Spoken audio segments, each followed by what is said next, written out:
Welcome into the Talkin Tide podcast on the Belly Up Podcast Network. I'm Chase Goodbread, the sports columnist with the Tuscaloosa News. I'm joined by Travis Reier, the longtime senior analyst at BamaOnline.com.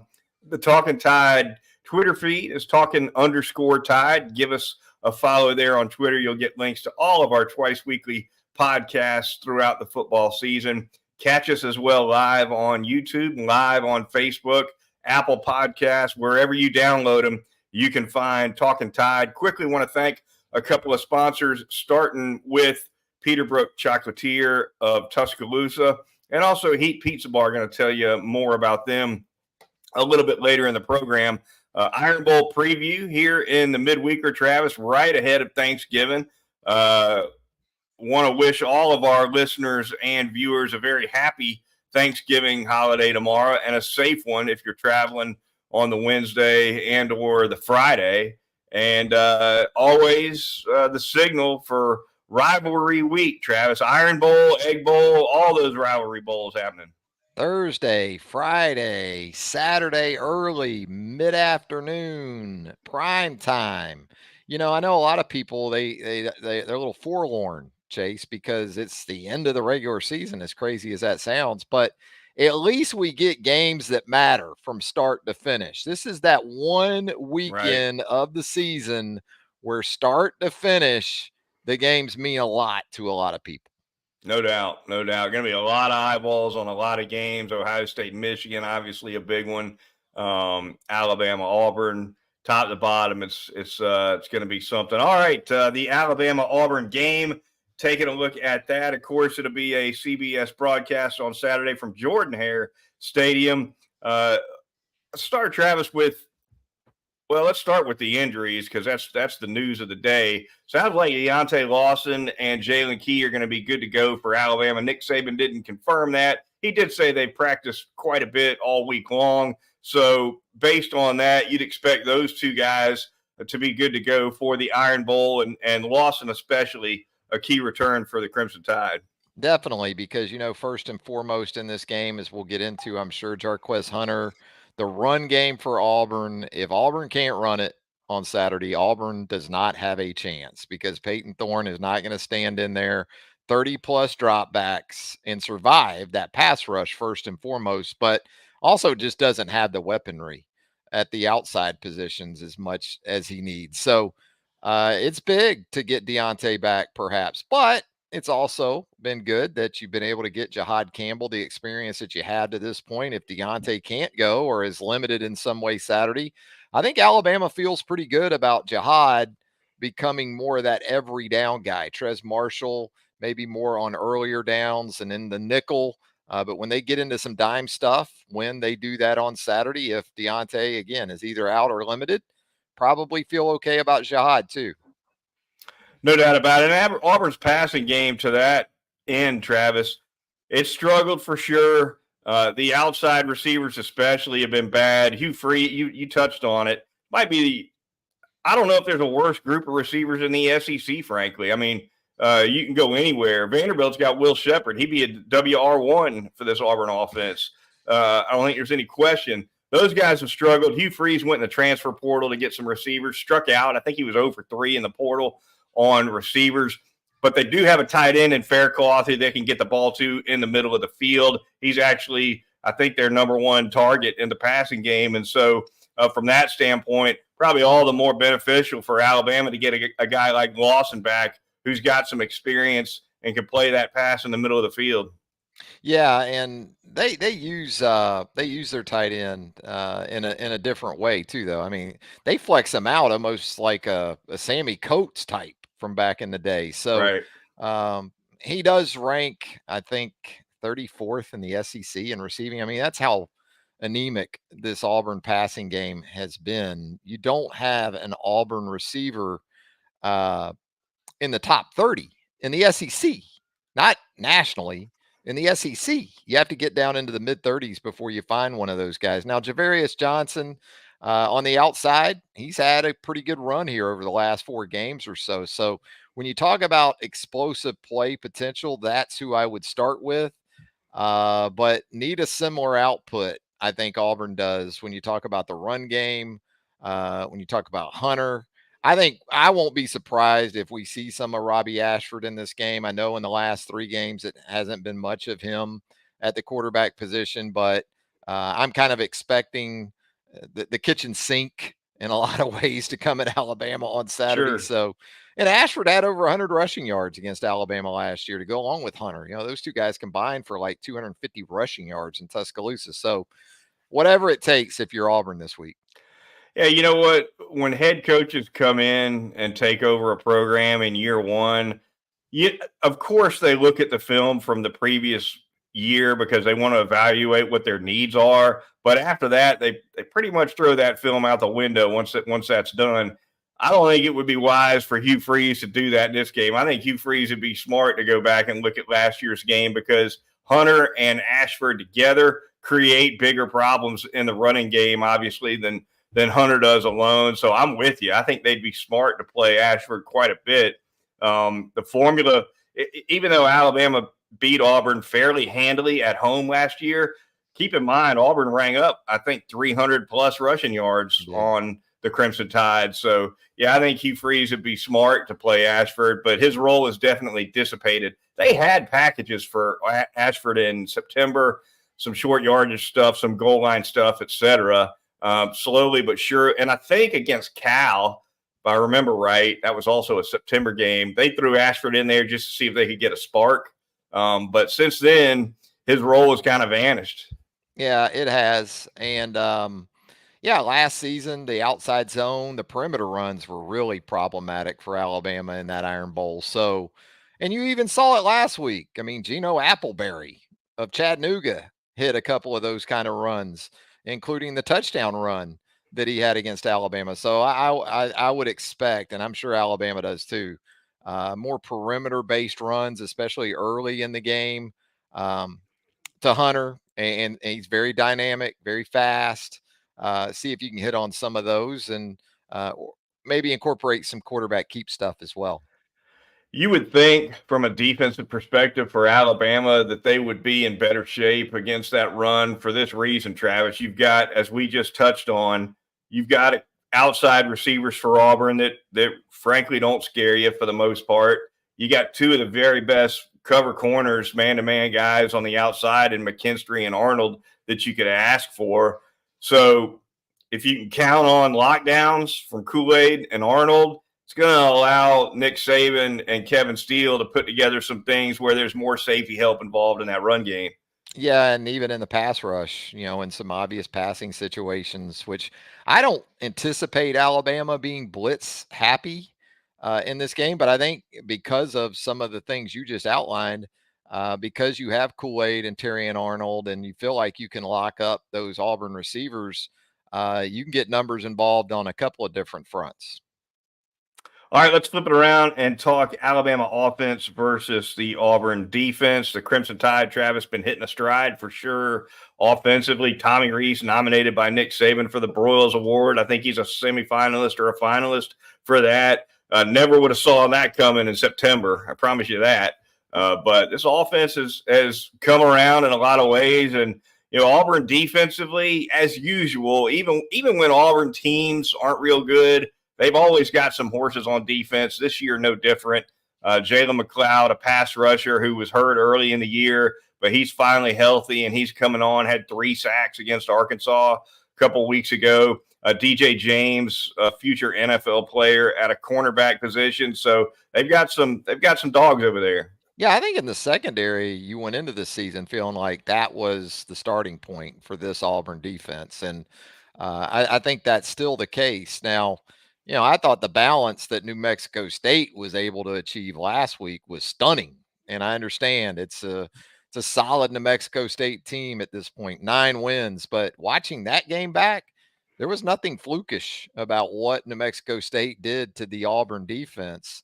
Had success in the red zone, had success on third down, and really got after Alabama, after Auburn at the point of attack. So understanding every week's different, every team's motivation is going to be different on a weekly basis. I anticipate Auburn, from a mindset perspective, being a lot more competitive this week than it was really, especially during the early stage of that New Mexico State game. But again, Alabama, between Milroe's legs, between the depth at running back, between an ascending run game where the offensive line and tight ends is concerned, got to be hard to watch that tape from last week and not think, hey, a lot of the same things we like to do, New Mexico State did. And that only helps you from a confidence standpoint. That's for sure. The Alabama running game's been better of late. The offensive line getting more push for sure, especially with the zone runs. I think Alabama's run game is going to be effective in this one. The Vegas man, Travis, Alabama by 14.5. The over/under sitting at 49. Thoughts from you on those two figures? Well, I'm thinking about the score I have in mind. I would be leaning over that, I guess.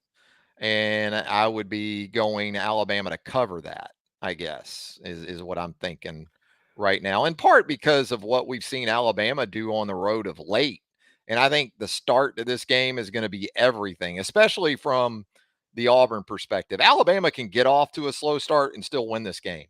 I don't think Auburn can. If Alabama gets out 7, 10, 14 to nothing, like it did in Starkville, like it did in Lexington, I don't think there's any coming back from that. I think if that happens, it could get downright ugly from that point forward. So I like Alabama to cover. Again, I don't tell anyone how to spend their money in any form or fashion. So don't come back to me, if Alabama doesn't cover, looking for a refund.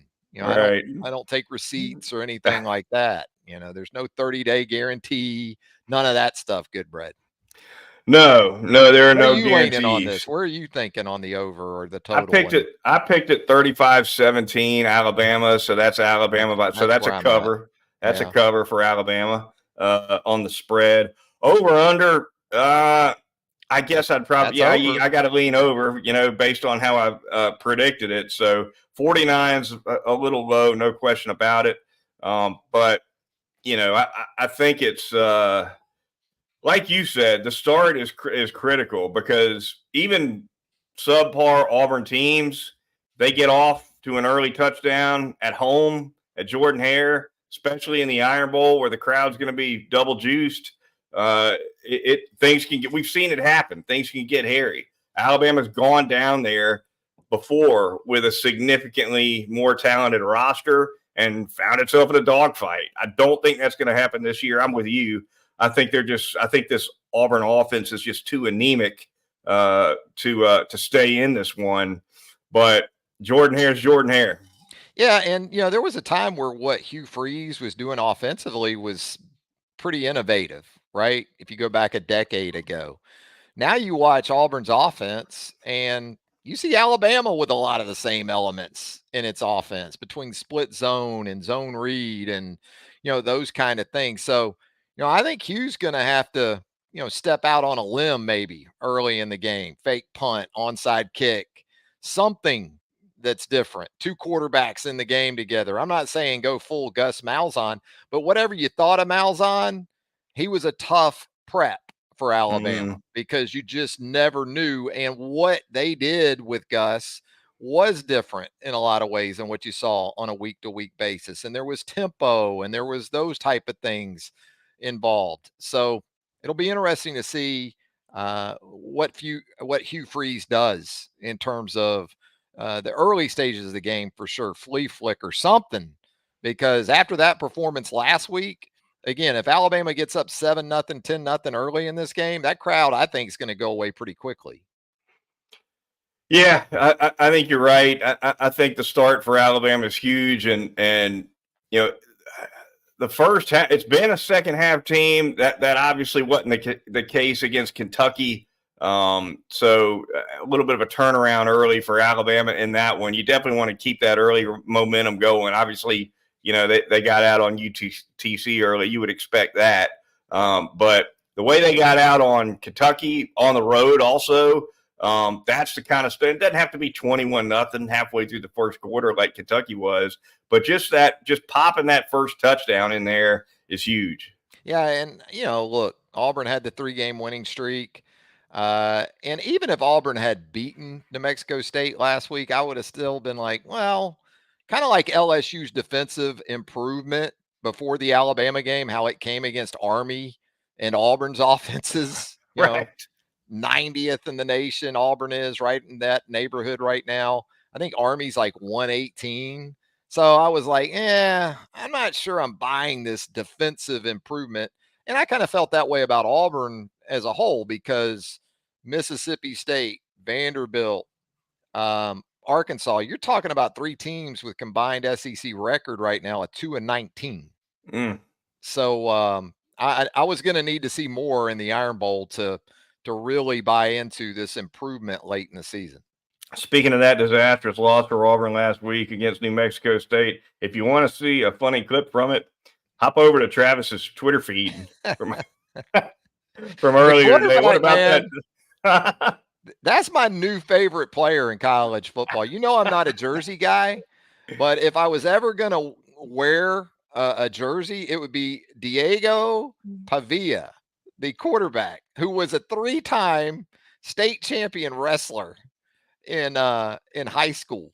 And he showed it in that clip, didn't he? Threw the pick, goes over and just dumps the Auburn defensive back. Doesn't just dump him, Chase, dumps him on the Auburn sideline, which incites a near riot. But, and if you're Hugh Freeze at that point in the game, you're like, this guy just did us a favor because we're sleepwalking through this thing. Maybe that gets us ignited, right? No, right.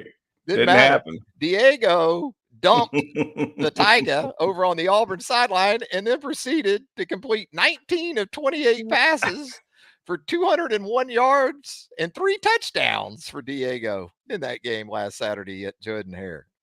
And here's your 1.8 mil for the effort on your way out the door. He also ran 8 times for 35 yards. Yeah, and we'll take the check too. But there's no proration. They don't prorate those checks, Goodbread, if you lose those games. You ever notice that? No. It's still the full amount. It's like Bunker Bob's on the movie Blues Brothers. No. We'll take the full check. Bob, we thought the first round they never charged us. We thought the win was on the house. No. All right, the Talkin Tide podcast on the Belly Up Podcast Network. Moving on really quick. Going to thank a couple sponsors real quick. Going to start by telling you about Heat Pizza Bar, 2256th Street in Government Square Plaza, the best pizza in town. It's right there. They've got the standard. They've got the Thai chicken pizza. They got a great margarita pizza over there if you're not in the mood for the proteins, but you just cannot beat it. Super salads, some great sides. They've got a caprese salad that's really good, fresh mozzarella on that. And, of course, the jalapeno poppers cannot be beat. It's Heat Pizza Bar. Frank Fleming and his staff will take care of you. They've got a full bar. They've got flat screen TVs all over the place with all the big games on. So if you want some great pizza and a great atmosphere to have it, head on over to Heat Pizza Bar, 2256th Street in downtown Government Square. I'm going to tell you about Peterbrook Chocolatier of Tuscaloosa, right there in the Indian Hills section of T-Town, 1530 McFarland Boulevard North. 16 plus years and going for Peterbrook Chocolatier in Tuscaloosa. So many great treats await you right now. You got that chocolate covered popcorn, which is the signature item, of course, of Peterbrook. But those chocolate footballs are always a hit this time of year. They can do basketballs too, by the way. If you want a chocolate basketball, you can order those. They can take care of that for you. And of course, you got the holiday season. We're fully into it at this point, Chase. We talked about it recently, and I've already gotten into it. That peppermint chocolate, that peppermint bark, white chocolate with peppermint and some dark chocolate as a base layer there. Oof, good stuff this time of year. You're going to find it at Peterbrook Chocolatier, 1530 McFarland Boulevard North. Speaking of basketball, Travis, Alabama taking on Ohio State on Friday in Destin, Florida. That's their first big boy game of the non-conference season. Certainly, they're off to a hot start with all these new faces. It's another total facelift, really, for this team and this roster. Nate Oates, for the second year in a row, was only bringing back 3 or 4 from the year before. But so far, so good with this group.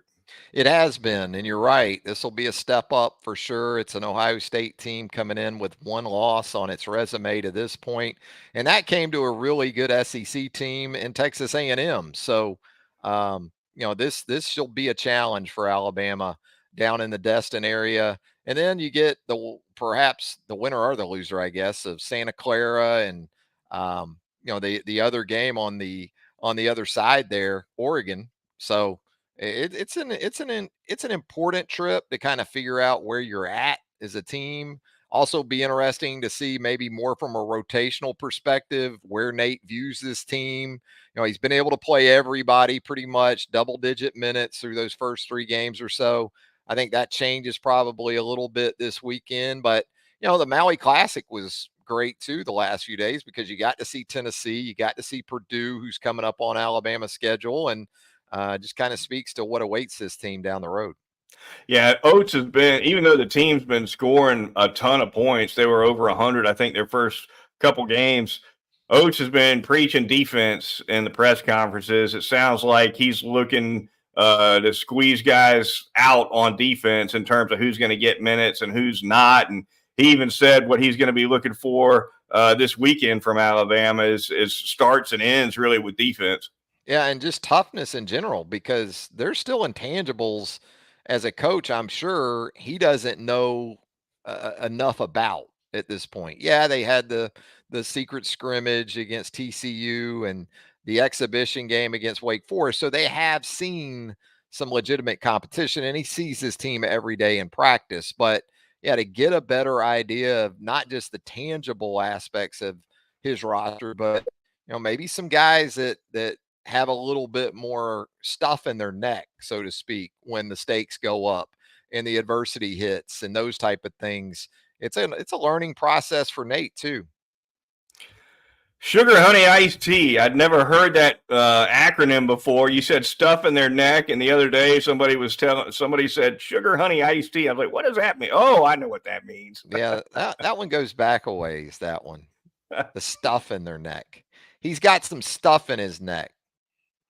All right, moving on around the SEC. Look at a couple of these rival games. Don't have time to hit on all of them, but we got to start with the Egg Bowl. The Egg Bowl, near and dear to my heart. Love that it's on Thanksgiving Thursday. I never miss it. I love the intensity. I love the personal fouls, Travis. I'm just going to come clean. I love it all with that Egg Bowl. The animosity, you can't beat it. Not only a huge game in terms of stakes, but definitely always a fun one to watch. Mississippi State is a 10 or 11 point underdog at home to the Rebels, which is a big number for a home team in this series, but it reflects the year that Ole Miss and Mississippi State have had. It hadn't been close this year between those two. It hasn't. And, really this slate involving SEC teams on rivalry weekend, some home dogs across the board, as you look down this list. But yeah, I think with Will Rogers, I guess back in the mix, that helps a good bit. I would think Mississippi State playing at home, trying to get bowl eligible too. Although you wonder at this point, with everything that team's been through, how much of that roster really wants to play in a bowl game, wants more of this. Right. Fans and media, and we all talk about bowl eligibility. I think sometimes even coaches probably are like, no, we'll say no thanks to the extra practices and everything else to go play in Shreveport or wherever we might get sent. It's one thing when you're trying to squeeze out 6 wins to get to a bowl game, and the coach is coming back, right? Yep. Because it's a better chance to see younger guys, implementation, development, those kinds of things. The practices mean more. But when it's an interim coach and whoever's going to be coaching that team next fall might not even be anywhere near Starkville right now, it's a little harder to sell the benefit of a bowl game. Well, and we were on hand for one of those, 2006, 2007. Joe Kynes coaching Alabama as an interim in Shreveport. The next year, Alabama goes back to Shreveport in year 1 under Nick Saban. And there are some people who feel strongly that getting that win in year 1 to cap that season over Colorado was a springboard of sorts into that 2008 season and what really followed for Alabama. Got to stop that trap, right? Got to stop that trap. Yeah. Love Joe Kynes, man. Love him for Icon. sure. Florida State at Florida, battle of the backup QBs in this one, Travis. This is a rivalry you and I know quite well from our younger days as Florida natives. The Seminoles coming in undefeated. They're on the road going to the Swamp. Florida has had a rough year for sure with Billy Napier. Now Graham Mertz is out. Jordan Travis for FSU is out. So my pick in the paper this week for a spread winner, I said, hey, two backup quarterbacks, probably two stripped down play sheets because of two backup quarterbacks. Give me that under 51.5. I think it's already down to about 50. It's fallen since I recommended it. But, yeah, I'm not making any guarantees either. So you can all keep your receipts on that. But my recommendation this week is the under there. There you go. Yeah, it's sensible, right? With what the two teams are going to have at the quarterback position.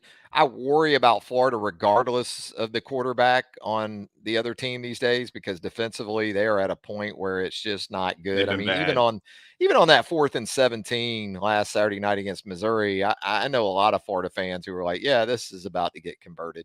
It was so similar in a lot of ways to Alabama 2003. The Tennessee game. Right. What was that? It was similar, 3rd and 19, 4th and 19, something Yep. like that. You're just sitting there at that point in the season going, this will probably get hit. And that's what happened. But it's sensible to think this is more of a grinder than a scoring fest for sure. Clemson at South Carolina. This will be the last one we touch on. South Carolina's had another solid. He put together another decent November. Not as good as last November when he beat Tennessee and Clemson back to back when they were both ranked in the top 10. Nevertheless, South Carolina's played a little bit better this month. And Clemson's down. This is the worst year Clemson's had for Dabo Swinney in a while. Your thoughts on this one? Yeah, he's Shane November. I call him now because November's his month, man. This is where we see Shane at his best. Yeah, I actually feel kind of bad for Spencer Rattler because I think he's been really good the last couple of years.